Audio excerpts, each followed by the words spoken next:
ఏ సోదడా ఆగాగు, కింద చూసినాడు. ఇదేమిటి ఉదయాన్నే ఇంత పెద్ద పెద్ద ముగ్గులు వేస్తున్నావు? ఇదే నెల తెలీదు. ఇవాళేంటి అది తెలీదు. అంతేలే, చీట్ల పేక చెట్టు చేప వేపుడు తప్ప నీకేమన్నా తెలుసుంటే నా అందం అడవి కాచిన వెన్నెల ఎందుకు అవుతుంది? తొందరగా చెప్పు, వెళ్ళి ప్యాకెట్ అడుకోవాలి. ఇదిగో బావా, ఇది పండగ నెల. ఇవాళ భోగి, రేపు సంక్రాంతి. అయ్యి బాబోయ్, అయితే సంబరాల సంగతి చూడాలిగా. అమ్మాయి ఎలా ఉంది పలకలు? అమ్మాయి గారికి అమ్మా సొంత బిడ్డ కంటే ఎక్కువగా చూసుకుంటున్నారు. ఏమిట్రా వాడి ఉద్దేశం? అమ్మాయిని వదిలిపెట్టినట్టున్నాడా? అమ్మాయినే కాదు, అమ్మాయి కోసం ఎవరు తెలిసిన వదిలిపెట్టను. మర్యాదగా రాజీపడి నరసింహాన్ని పోలీసులు గొప్ప చెప్పకపోతే నిన్ను నరసింహాన్ని బండి కట్టేసి సిటీ దాకా దేకించి పోలీస్ స్టేషన్ లో ఇరికిస్తాను అని అన్నాడండి. ఆ తర్వాత అమ్మాయి సంగతి చూస్తానన్నాడు. ఏడ్చాడు. ఎంత ధైర్యం వాడికి!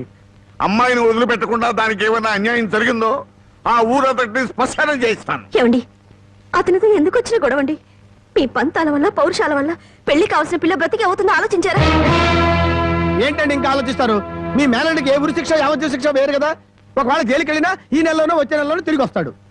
కానీ పరాయింట్లో ఉన్న ఆడపిల్ల ఏ కడుపుతోనో తిరిగి వచ్చిందంటే మీ పరువేం గాను.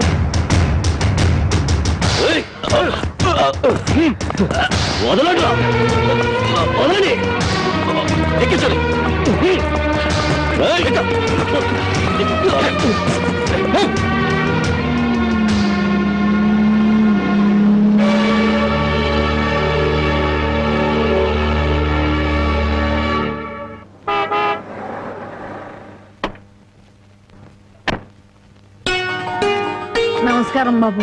రండి బాబు, రండి. మీలాంటి పెద్దలు మా ఇంటికి రావడం మా అదృష్టం. మర్యాదలు చాలు, మా అమ్మాయిని మాతో పంపించండి. శ్రావణ శుక్రవారం కదా బాబు, పూజ చేసుకుంటుంది. అమ్మా జానకి, జానకి, ఎవరు వచ్చారో చూడు.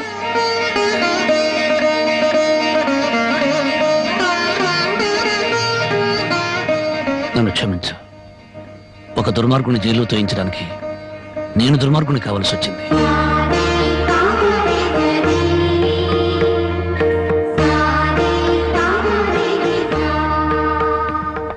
బాగున్నారా నాన్న?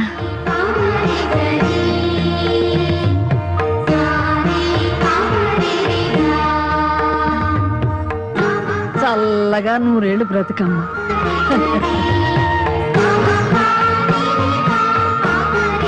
ఏమిటమ్మా? పద.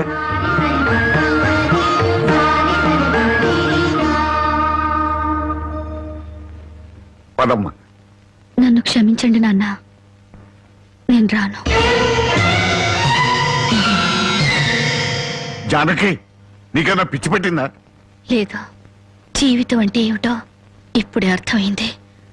పరాయి మగాడు బలవంతంగా నన్ను ఇక్కడికి తెచ్చి 10 రోజులు నన్ను ఇక్కడ ఉంచుకున్నాక మళ్ళీ మన ఊర్లో అడుగు పెడితే అందరూ నన్ను చూసి నవ్వరా? నా శీలాన్ని శంకించరా? ఎవరైనా శీలాన్ని శంకించేది? ఊరి నడిగడ్డ మీద ఉరి తీస్తాం. అలా ఎంతమందిని ఉరి తీస్తావు నాన్న? ఇంత జరిగాక నన్ను ఎవరైనా పెళ్లి చేసుకుంటారా? అలా చేసుకున్న నాతో సంతోషంగా కాపురం చేస్తారా?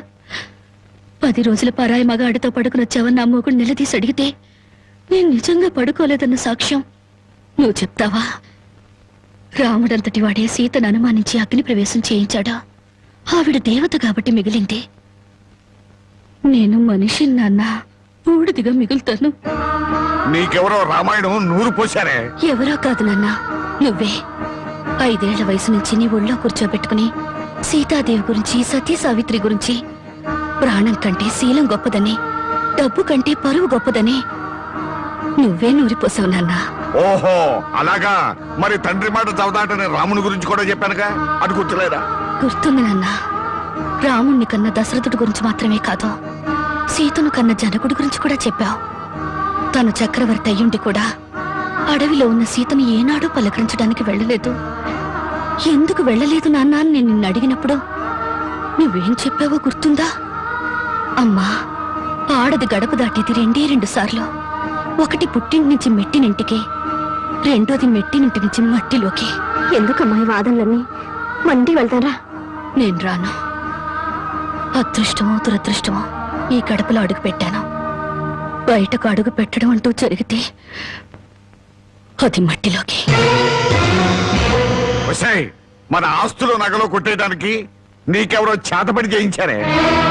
నేను జీవితాన్ని గురించి మాట్లాడుతుంటే మీరు ఆస్తుల గురించి నగల గురించి మాట్లాడుతున్నారు.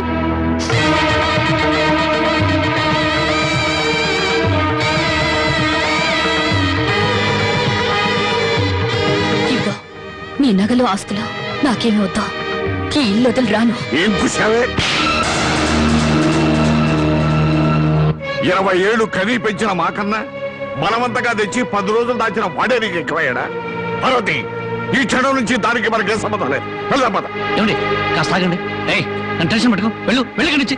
అవునమ్మా, అమ్మా నాన్నల మనసు కష్టపెట్టుకు వెళ్ళు. ఆహా, ఆస్తి కోసం అందరూ కలిసి ఎన్ని నాటకాలు ఆడుతున్నారు. రాఘవయ్య, మర్యాదగా మాట్లాడు. నువ్వెంత, నీ ఆస్తులెంత? నీకు డబ్బుంటే ఉండొచ్చు కానీ పౌరుషాలు పట్టుదలలో మాకు ఉన్నాయి. ఉంటే దాన్ని ఎప్పుడో బయటికి నెట్టేవాడివి. డబ్బు కోసం గడ్డి తినే రకం. రాఘవయ్య, పదవే. రాఘవయ్య, హట్! అసలు నీ మూలంగానే మేము ఎన్ని మాటలు పడ్డాం. మర్యాదగా ఇంట్లోంచి బయటికి వెళ్ళు. చావో బతుకు ఇక్కడే తెలిపోవాలి. ఇక్కడి నుంచి మాత్రం వెళ్ళను. నీ మొండి వేషాలు నా దగ్గర కాదు. చివరిసారిగా చెప్తున్నా, బయటికి వెళ్ళు. నీ వెళ్ళను. వెళ్ళకపోతే మెడబట్టి బయటికి గెట్టేస్తాను. డ్రైవర్, పోనీ.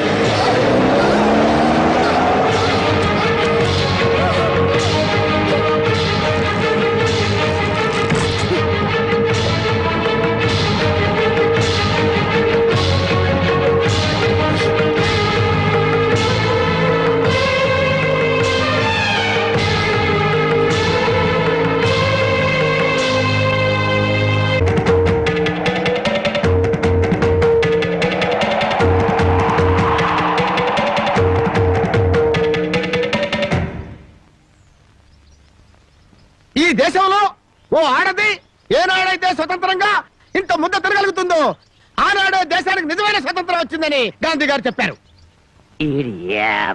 ఎరా ఓ పూట తిండి కోసం గాంధీ గారి గురించి భారతదేశం గురించి ఎందుకు మాట్లాడతారా? అది కాదండి, ఒక భారతీయ పేగు ఆకలికి మాడిపోకూడదు కదా అని మాట్లాడాను సార్. చాలే ఊరుకోండ్రా. అందరికీ న్యాయం చెప్పే రాంబాబు నీకు అన్యాయం చేయడు. రామ్మ,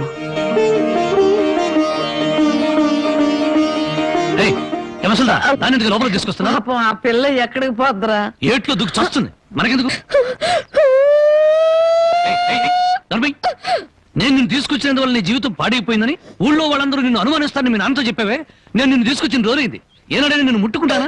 కనీసం తప్పుగా కన్నెత్తిన చూశానా? నువ్వు చెప్పవే బామ్మ. ఏమోరా, 24 గంటలు నేను మీ పక్క నుండి చూస్తున్నానా ఏంటి? అంతకంటే దారుణాలే చేసావు. చెప్పుకోవాలంటే నాకు సిగ్గుగా ఉంది. చూసావా బామ్మ, అతని మనసులో నన్ను చేసుకోవాలని లేకపోతే పెళ్ళాన్ని పిలిచినట్టు పిలుస్తాడా?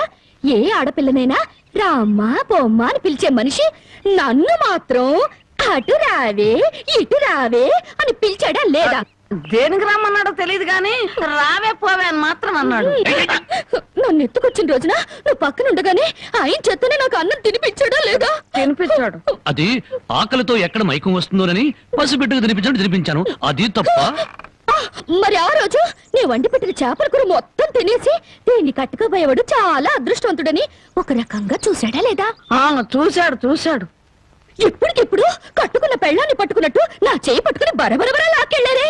ఎందుకు లాక్కెళ్ళినట్టు? ఇలా చేయాల్సిందంతా చేసేసి నేను నిన్ను తాకానా, నేను నిన్ను చూశానా అని అడుగుతున్నారు.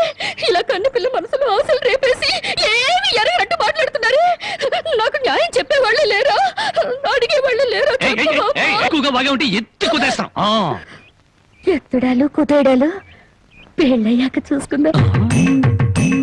ముసల్దానా, గొడవ పెద్దదయ్యేలా ఉంది. ఇప్పుడు మనం ఏం మాట్లాడినా ప్రయోజనం లేదు.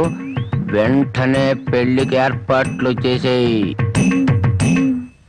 రాంబాబు, నేను జైలుకి వెళ్తే నా మరదల్ని వదిలిపెడతానని చెప్పి ఇప్పుడు దాని మెళ్ళో తాళి కట్టడానికి తయారయ్యావా? చూస్తారా, దాన్ని చేసుకొని వాడలా బాగుపడతాడో, అదెలా సుఖపడుతుందో నేను చూస్తాను. ఏమిటి దాని పెళ్లికి వెళ్తా ఉంటావా? అవునండి, ఎంత కాదనుకున్నా అది ఇంటి పెద్ద కూతురు. దాని పెళ్లికి వెళ్ళకపోతే ఊళ్ళో నలుగురు ఏమనుకుంటారు? ఎవరేమనుకున్నా నాకు అనవసరమే. పెద్ద కూతురు కదా అని హరిచేతుల్లో అడుగులు వేస్తూ పెంచాను. దాని కళ్ళల్లో నీళ్లు తిరిగినా కళ్ళల్లో ముళ్ళు విరిగినా భరించలేక విలువలు అడిపోయాను. అలాంటిది నా పరువు ప్రతిష్టలను మంట కలిపిన రోజున అది నా కూతురు కాదనుకున్నాను. ఇప్పుడు నాకున్నదల్లా రెండో కూతురు ఒక్కతే. పెద్దది పెళ్లి కూతురు అయిన మరుక్షణం చచ్చేదాని కింద లెక్క. జ్యోతి బయటంతా హడావుడిగా ఉంటే నువ్వు ఒక్కదానివే లోపల ఉండిపోయామే. లేదు బామ్మ, అరటిగల తీసుకెళ్దామని. నాకు తెలుసమ్మా నువ్వు పడే బాధ.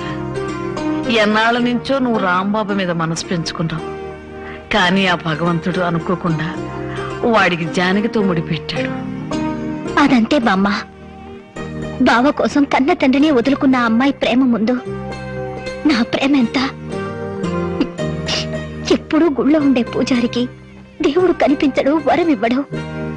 ఎక్కడి నుంచో కేక వేసిన కొంతమందికి దేవుడు కనిపిస్తాడు. అలాగే బావుని పొందే భాగ్యం నాకు లేదు బామ్మ.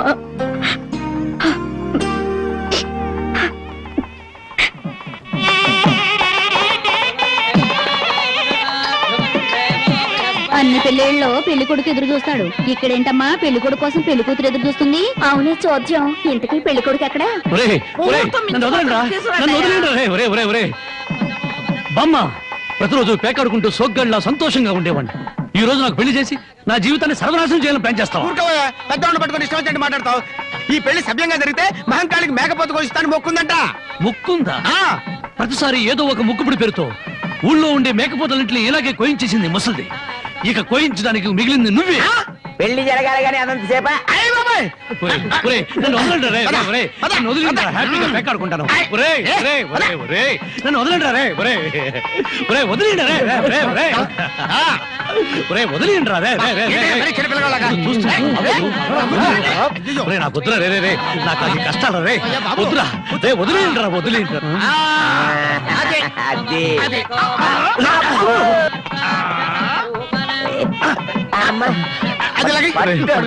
వదలండి రా, ఒరేయ్, ఒరేయ్.